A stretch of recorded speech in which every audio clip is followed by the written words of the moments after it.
There are things that we attribute to the unexplainable. Things that can't be possibly only explained by science and sometimes just take a little bit of faith. Whether it be ghosts, spirits, aliens, or other supernatural events, they're always shocking and sometimes really can't be explained by logic. However, some of these things aren't always bad. From miracles that inspire to divine punishments that are meant to strike fear and teach lessons. Today, we'll be talking about some of these unexplainable miracles from long, long ago and some that still happen to this day. Crime, conspiracy, serial killers, cults, and murder. All things that I love to consume, and I know you do too, you sick, beautiful, intellectual miracle. Did I stare too long? Probably. Anyway, today we're talking about miracles, and one of them being you. I'm happy you're here. You're my little miracle. I can't speak. I'm excited. I'm excited to talk about this. So without further ado, let's unbuckle our seatbelts, go Mach 5 down the highway, slam on the brakes, and bust through this windshield into these beautiful miracles together.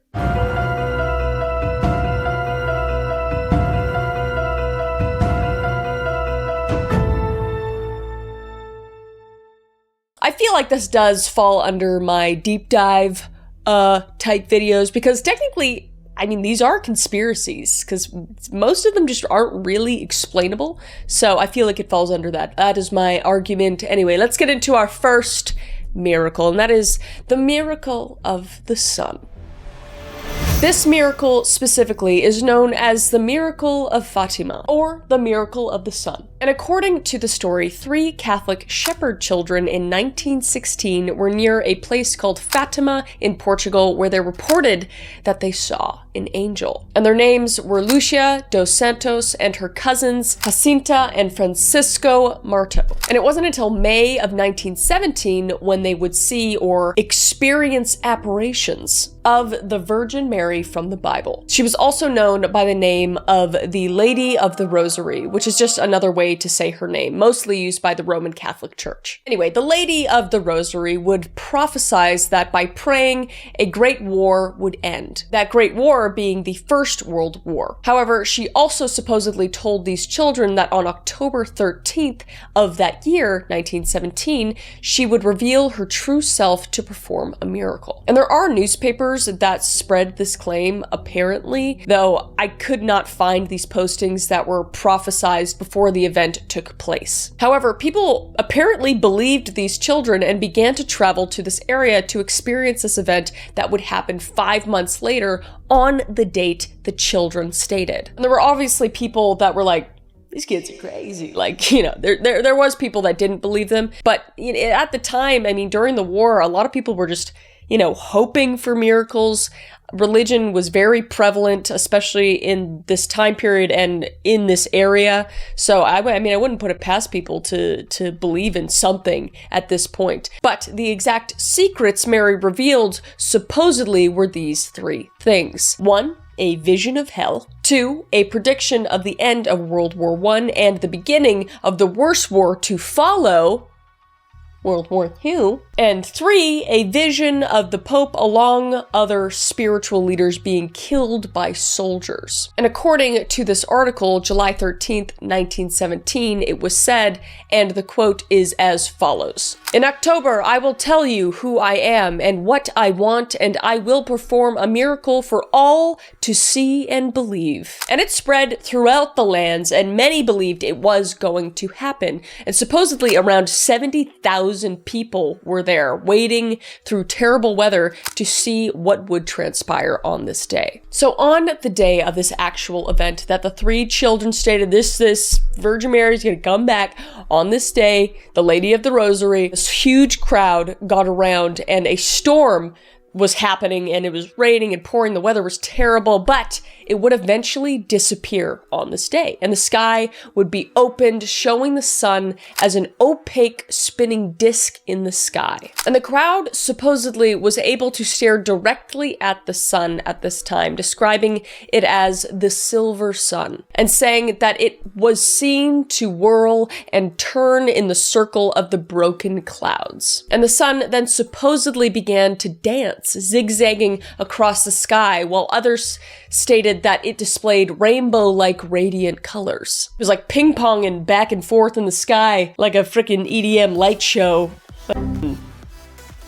Ping pong tournament? That's a terrible analogy. But all these people were saying they were seeing the same thing, and that was that the sun was literally dancing in the sky. And other witnesses even described that once drenched and wet clothes suddenly out of nowhere became dry, along with the muddy ground that was absolutely drenched and flooding completely became dry as well once the sun came up and started dancing in the sky and shit. Father Joaquin Lorenzo said, "I feel incapable of describing what I saw. I looked fixedly at the sun, which seemed pale and did not hurt my eyes, looking like a ball of snow revolving on itself. It suddenly seemed to come down in a zigzag, menacing the earth. Terrified, I ran and hid among the people, who were weeping and expecting the end of the world at any moment." That's sounds terrifying, man. I'd be running for the hills. I wouldn't be hiding amongst people. But those who mocked everyone who traveled to the location were mocked by the others who also showed up, where their minds were changed and were suddenly paralyzed with fear. People were trembling and just falling to their knees, not understanding what was happening, but assuming that it was some sort of miracle that was happening in the sky. But tons of people had different reactions, some believing that it was a sign or some sort of miracle, and other people were paralyzed with fear. Some calling out stating that, "We shall all be killed." It's a way to kill the mood.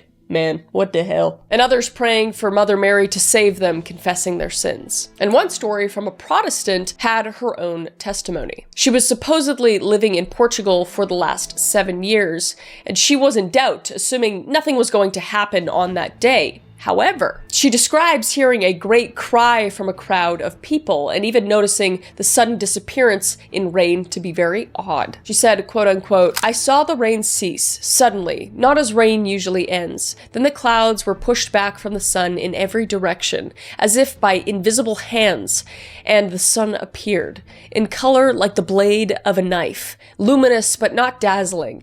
Then, as I looked, the sun described a swift circle, paused, described another, paused, described yet a third, and then the clouds began to sweep over it again." Why don't people talk like this anymore? That was f***ing magical. That was great. I like that a lot. Also, terrifying. I feel like this is like us nowadays, just looking at all those UFO drones that are going around. We're like, what the, but we're not describing it like that. We're just like, what the f***'s in the sky? What is that? And the 3 original children who had claimed to have heard about the miracle before it all happened stated to have seen visions of the event itself, including those of Jesus, Our Lady of Sorrows, Our Lady of Mount Carmel, which are just different depictions and descriptions of Mother Mary and Saint Joseph, the husband of Mary, and the legal father of Jesus. And they were there blessing the crowd, which was told to the group almost a year before it happened, according to her own memoirs. And many people accused Lucia of lying. However, it's nearly impossible to gather the full events and accusations said at the time just because it was so long ago. However, many people tried to rectify her claims and get Lucia to claim she was lying, especially a lady named Maria Rosa, who, on principle alone, truly believed she was a liar. However, after the events that transpired that day, many minds were changed. And newspaper articles would document this strange phenomenon, calling attention to the strange miracle that had happened. Tons and tons of people had their own views on what happened, describing the events in slightly different ways, but nearly all lining up with other accounts. But the story wasn't fully recognized by the Catholic Church until 1930, describing it as a supernatural event that was direct evidence of a miracle. And the Pope at the time approved of these apparitions in 1940, declaring that the event truly happened, as he experienced something much later on October 30th, 1950, with handwritten notes describing himself as awestruck. And the location had been remembered with a shrine dedicated to the event in the town it happened in Fatima, Portugal. And for years to come, it's remembered and thousands gathered to this place. And from May 11th to May 13th of 2017, many went to this place to remember the events that had happened 100 years ago. And this really marks the significance and belief that on the day, a miracle that was unexplained shocked the town folk and those who traveled there. But scientists naturally would begin to question what could have actually happened if not a miracle, trying to understand the multiple different claims of the sun's behavior. The dancing sun around the sky surely would have been reported by the rest of the world, right? Because we all see the sun at the same time, which is kind of a miracle in and of itself. Look out your window right now, look at the sun. I'm looking at it with you right now. But I'm in the past, which is also kind of cool.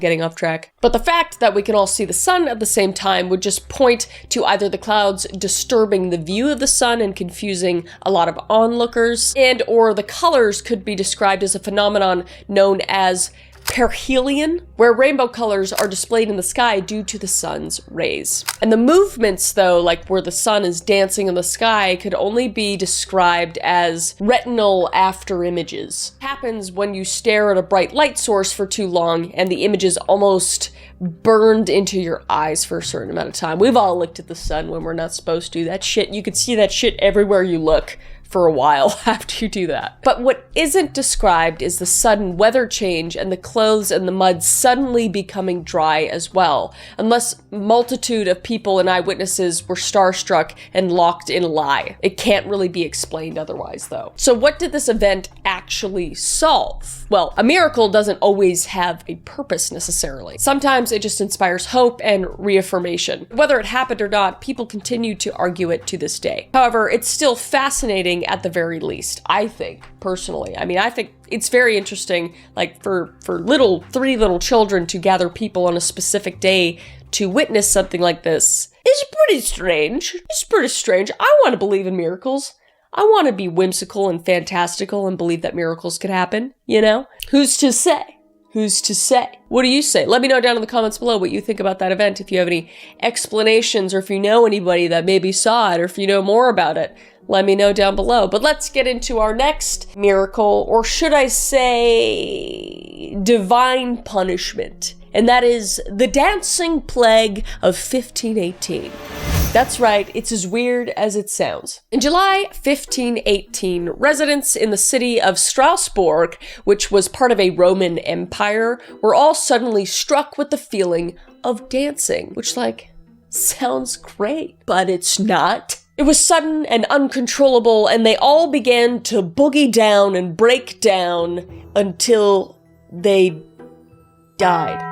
Basically, but we'll get into it. This was started by a single woman by the name of Frau Trophea, who wandered into the street and began to dance uncontrollably, seemingly out of nowhere. And according to witnesses, she was estimated to have been continually dancing for a week, eventually collapsing in the street from exhaustion, which I don't know how that's possible to continually dance for a whole week straight. I'm assuming she had to have slept at some point, otherwise she literally would have died. And if she didn't drink water, she would have died. So I don't know if she was like, you know, like a marathon where people were handing her drinks while she was dancing or something, or like sleep dancing too. I don't know.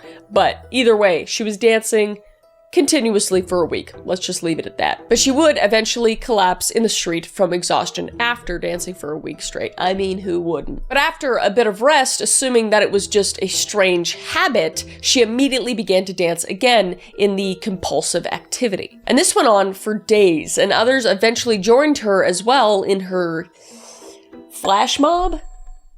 Dance-a-thon? Whatever you want to call it. And people were dancing like no tomorrow, okay? This was like a rave up in here. Numbers were growing from a measly 30 people to supposedly 400 by August, which was a month after the First Lady started dancing. And witnesses stated they began to collapse from either strokes, heart attacks, or just from pure exhaustion. And they were drenched in sweat, thrashing violently in the streets with swollen feet that continued to bleed, and onlookers described their eyes as almost vacant and empty. This just sounds like walking down the street of any Vancouver street, basically, on a Saturday night, honestly. But they all seemed seemingly under a spell, and at the height of the dancing plague, around 15 people were dying per day from it. However, the exact amount of people that died isn't actually totally clear. But they were so desperate that professional dancers and musicians were hired to play music and dance with the crowd, and a new stage was built to house them, and the guild halls were refurbished to hold the dancing. Like, this This place was like lit, but like it was horrible. Like people couldn't stop dancing. Like it was very strange. I mean, it was me after I basically just look at a bottle of tequila, I'll start dancing. But still, these people, it seemingly came out of nowhere. And there was no answers at this point. But after a certain amount of time, all of this, music and other dancers coming in, it was banned later on with religious leaders and believers assuming this was a punishment from Saint Vitus. So they began to dance until their feet bled as well, despite not being plagued. And Saint Vitus, also known as a guy who was a Christian martyr from Sicily, who is known as the patron saint of dancers. And his name was used to name a neurological disorder, which was Sydenham's chorea. I'm probably saying that wrong. Sydenham's chorea. Also known as Saint Vitus dance. And this is described as a neurological disease of uncontrollable jerking affecting the hands, face, and feet. And this would just make matters worse, because now everyone was dancing. And this was immediately shut down, and dancers and musicians were now banned in the area to try and help slow this strange plague. And assuming they were being punished by this Saint Vitus, they were given small crosses and red shoes, sprinkling holy water on them to try to stop their dancing. Because at the time, of course, they didn't know that a disease was prevalent in making them do this. They just thought it was a punishment, a divine punishment of sorts.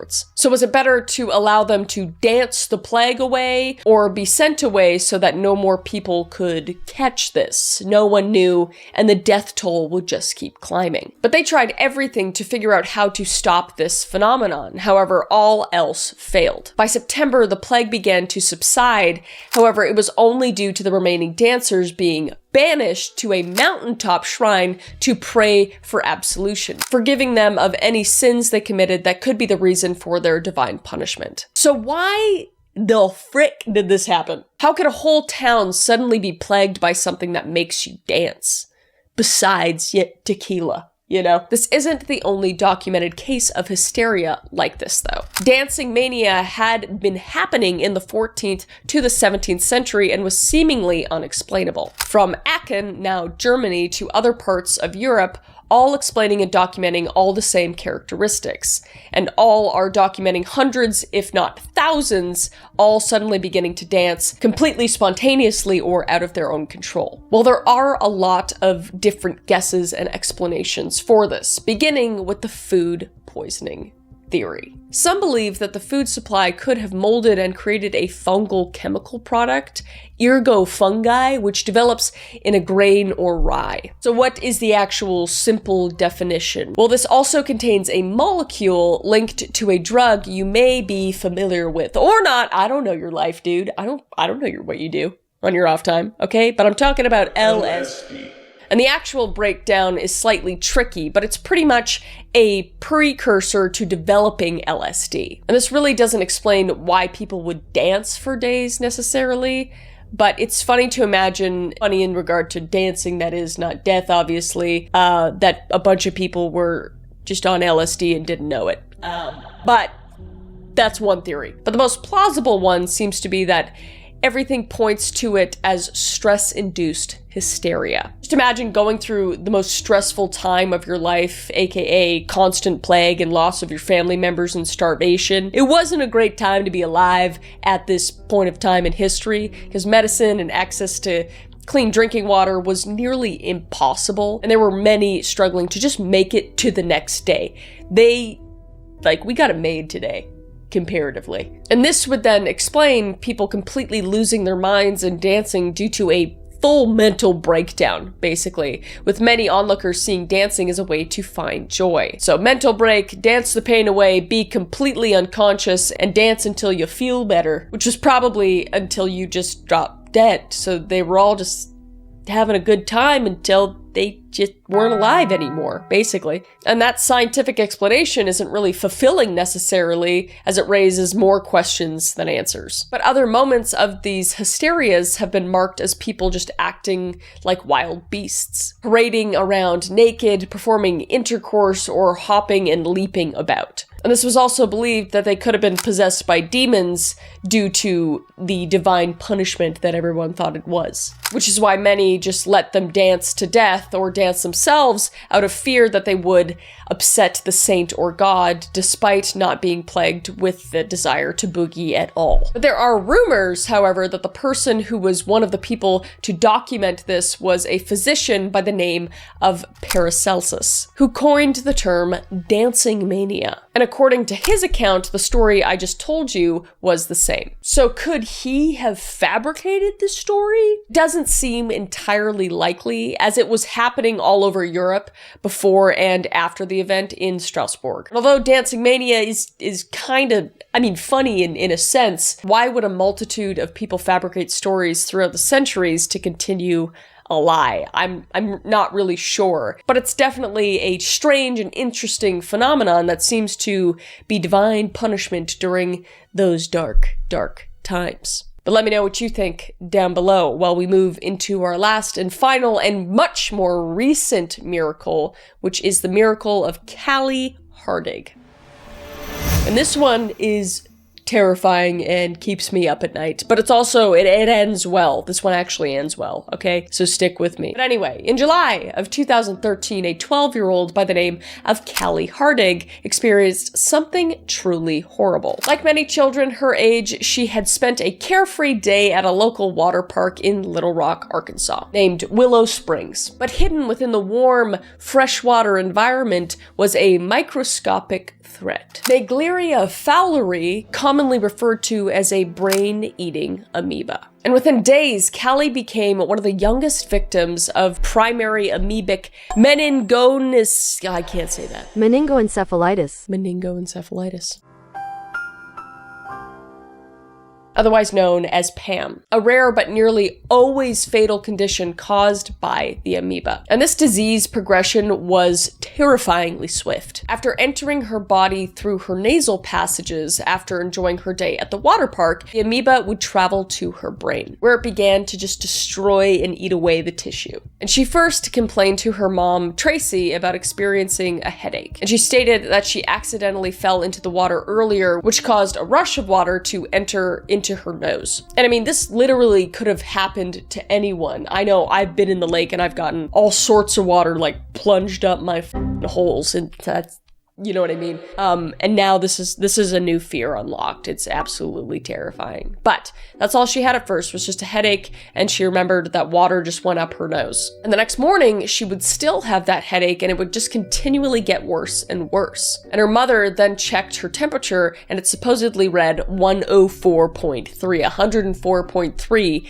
which is terrible. And her mom quickly gave her Motrin, aka ibuprofen, to help her fight against a possible infection that could have developed over, the couple days that she had this headache. But then she would begin projectile vomiting onto the floor. And Callie would state that if her mother had not raised her head for her, she would not have been able to lift it herself, and her eyes would just roll into the back of her head. And so she would immediately be rushed to the ER, where doctors stated that she had just had the flu. The symptoms of sore muscles, nausea, sensitivity to light, the high fever, and vomiting were just all symptoms of the flu. So they would just start her on a regular IV. But after that wasn't working, they supposed that it might be worse than the flu and decided to do some more tests, thank God. And eventually, to determine if she had meningitis, they did a spinal tap, which I've had one of those before. Those are terrible. You got a needle this big going into your spinal cord to get fluid out. Ugh! It's horrible. Worst nightmare. Anyway, actually, you know what? No. A brain-eating amoeba would be my worst nightmare. However, the results of the spinal tap would go to the lab, and they would find out exactly what was wrong with her. Something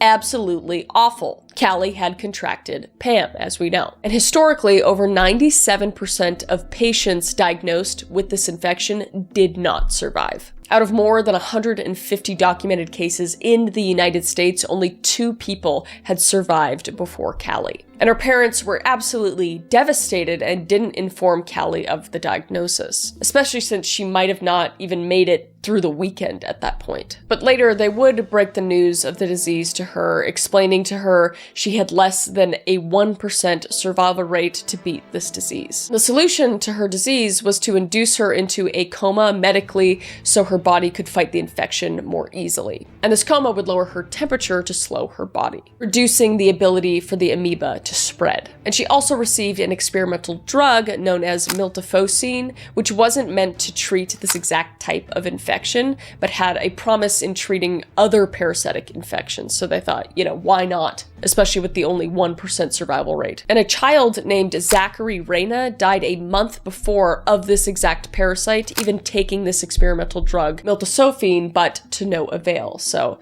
it was kind of a last-ditch effort. They were like, it's probably not going to work, but we might as well give it to her anyway. However, by September, she was speaking again, and her family described it as a miracle of beating the odds and coming out on top. She had to go through rigorous different rehabilitation techniques, and she was so terrified of the water due to the association of getting a parasite due to water that she had a very tough time even going into the shower at that point, which is completely understandable. Eventually, she would work her way up to even submerging herself into a pool to face her fears of water. And she would eventually make a full recovery after all of that rehabilitation and just strength, and she would return to school, walking about with only scar tissue on her left eye. And thanks to the recovering, she's been able to live a full, fruitful life. And at 23 years old, as of 2023, she states she only has blurring vision sometimes. But that's the only long-lasting effect she got from the amoeba. And what's insane and what truly makes it a miracle are the odds of her survival. The treatments that she received weren't so different from others who tragically perished. However, she is one of 4 or 5 people to survive this horrible and terrifying parasite over about 157 cases. But she beat the odds and recovered and actually became a mother, and she has a picture with her daughter Adeline, and it is so cute. But the miracle is that she could get through this horrible brain-eating amoeba and survive, let alone have a family of her own after the fact. And out of all the horrors and unexplained miracles and divine punishments, hers definitely takes the cake as one of the rarest and scariest miracles to overcome, which is a brain-eating amoeba, aka my worst fear. But I am so happy that she was able to get through that. She has a beautiful family now, and I very much appreciate you watching this video or listening on Spotify as well. That is all I have for miracles today. It was a little bit more positive than other deep dives, but if you have any other deep dives that you want me to do, let me know down in the comments below. Nothing is off the table. Maybe some stuff. I don't know what it is yet, but I'll read it. If it is, I won't do it. But anyway, let me know down in the comments below what else you want me to deep dive on. But until then, I will see your beautiful face in the next video. All right? Bye.